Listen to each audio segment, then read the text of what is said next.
guys working है आज online छुट्टी दिएर आजको working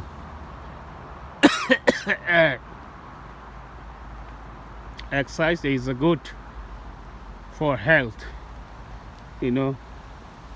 If we have no work, we stay home, not too much sleep, just the exercise for health. So now working for exercise. Oh yeah, on the way. Look at it, you see, I'm on the way for walking.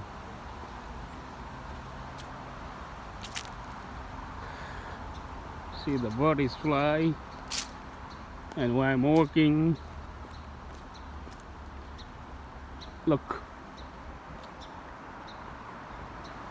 you imagine which place this one. The bird is singing. See the flower, just like the flower. Oh, it's cool.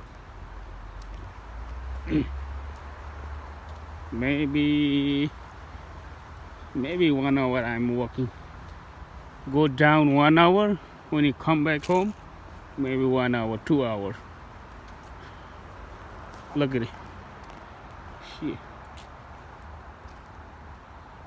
There you go. Walking place. Excuse me.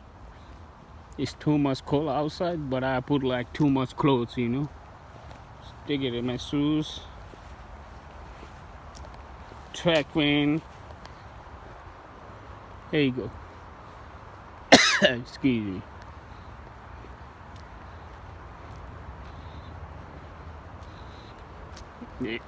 हेर्नुहोस् गाई आज अब बिदा भइहाल्यो, त्यही भएर घरमा बसिराख्नुभन्दा exercise गर्नुपर्छ, वकिङ गर्नुपर्छ। खालि गाडीमा मात्रै हिँडेर काम छैन।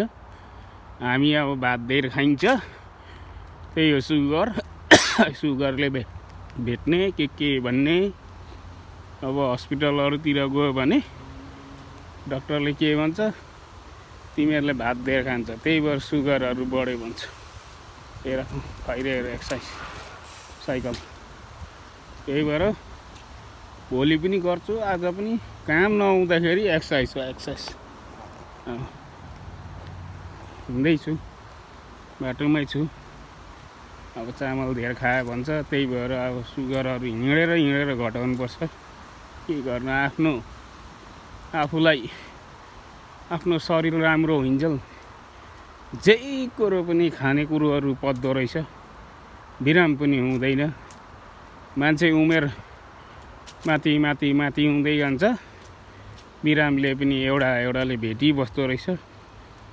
त्यही हो, सानोमा अलिक हुन्छ, जाति भएपछि भन्नु त भन्थ्यो बाजेहरूले, मुमाहरूले, फोबाहरूले, तिमीहरू 40 वर्ष नपुगेसम्म तिमीहरूको केही हुँदैन, 40 वर्षदेखि उता पुगेपछि तिमीहरूलाई एउटा रोगले भेट्छ भन्थ्यो। हो रहेछ, उहिलेको बाजे बोजूहरू स्कुल नगए तापनि, नपढे तापनि त्यो ज्ञानहरू चाहिँ हुँदो रहेछ। तर हामी के भन्थ्यौँ, पताउँथिनौँ। तर अब चाहिँ पताइँदो रहेछ। जब मान्छेलाई 40 वर्षदेखि भेटेपछि रोगले एउटा टाउको दुख्ने, डडलो दुख्ने, खुट्टा दुख्ने, सुगर अरे, प्रेसर अरे। अब बाजे बोजू त हुनुहुन्न, उहाँहरू बितेर जानुभयो, तर पनि बाजे बोजूहरूको पालोमा सोद्धा सुगर फुगर यस्तो भन्ने केही थिएन। हामीहरू यस्तै काम गरेर पाहाडतिर डोकोपात गरेर सबै प्रेसरहरू जान्थ्यो भन्थ्यो। अब गाडी आयो, स्टप साइन आइपुग्यो। अब यहाँ जेब्रा क्रस एकदम हेरेर सडक्क अब गाडी आएको छ कि छैन। गाडी छैन भने जाने हो, फेरि हेर्नुपर्छ। गाडी छैन यता पनि छैन, सरक्क जाने आफू। जहिले पनि वकिङ गर्दा right, we should always walking in the right, है। जहिले पनि हामी राइटमा हिँड्नुपर्छ। लु यस्तै छ अब आजको वाकिङ। पत्ताहरू झर्ने बेला भए, सबै झऱ्यो। अब खासै त यो महिना त होइन, तर यो होइन, तर पनि यो ठाउँमा चाहिँ यतिखेर पत्ताहरू झर्छ। कार्तिक महिनादेखि अब झर्नु थाल्यो। अब हेर्नुहोस् बाटोमा सबै झर्छ। अब यो अब नेपालमा हो भने चाहिँ चैत वैशाखहरूतिर पत्ताहरू झरेर चैत फागुन चैततिर झर्थ्यो।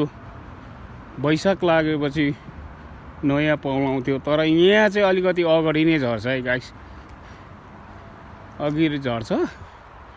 यस्तै हो। अब सबै मर्नु थाल्यो। अब हरियो परियो। पहिला थोरै मजा थिएन, सबै झर्नु थाल्यो। लोथर्केहरू कति छ यहाँ, के खोजी खाँदैछ। यस्तै हो। पोलहरू छन्, एक्सर्साइज गर्नुपर्छ। सम्झिउँदा के भन्नु र, हुनु त जन्मेको कहाँ हो, मरण जन्म त कहाँ हो, मर्न त कहाँ हो भनेर कि भन्थ्यो ठ्याक्कै। Keep right accept guys, keep right accept to past. जहिले पनि हामी राइटमा हिँड्नुपर्छ। त्यही हो। जन्मियो नेपालमा, आइयो अमेरिकामा, अब मरण चाहिँ यतै होला गाइस। के गर्नु अब, जङ्गलहरू गाडीहरू कुदिरहेछ उता, तर मैले गाडी नकुदाएको। खालि गाडी कुदायो, हिँड्यो, खायो, सुगर प्रेसर भेट्ने।